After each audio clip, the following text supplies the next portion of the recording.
Hey, good morning, guys. Good morning, Chris. I know that we're doing this for the challenge, and definitely did want to share a couple of things that Mary and I have been going through this past couple of weeks. Just even reading about God's prayer, and it's something that we discussed, and it's something that I just want to share, especially during this time.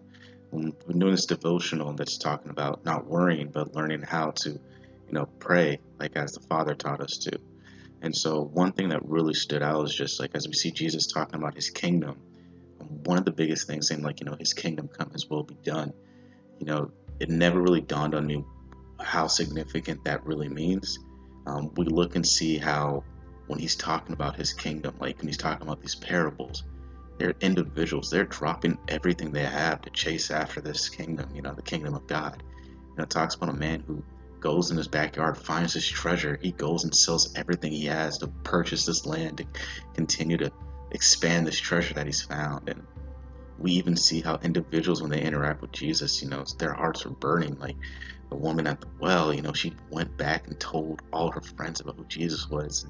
The man on the road to Emmaus said their hearts were burning when they were talking to him. So we can see God's kingdom just even infiltrating, like it's here on this earth. As that's when he's praying for it. Let his will be done, your kingdom come. We're seeing that happening. Definitely during this time, it's easy for us to panic and be afraid with this virus that's just kind of taking over. But, we're praying in God's will. His will is ultimately for our good, and that's what we seek. That's the utmost thing. Jesus tells us in Matthew 6, like, don't worry about anything. Don't worry about tomorrow. Pursue righteousness and seek the kingdom of God. And there's so much peace and truth in that when we're actually seeking his kingdom. We're putting his desires, the ones that he has in our heart, and we're pursuing that, with a fervent fire.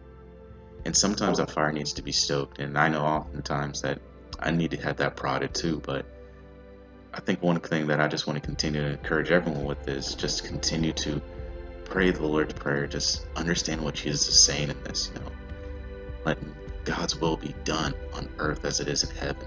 That God's perfect will, which is always for our good, just continues to burn through our lives. So I just wanted to share that real quick, just to encourage you guys as well.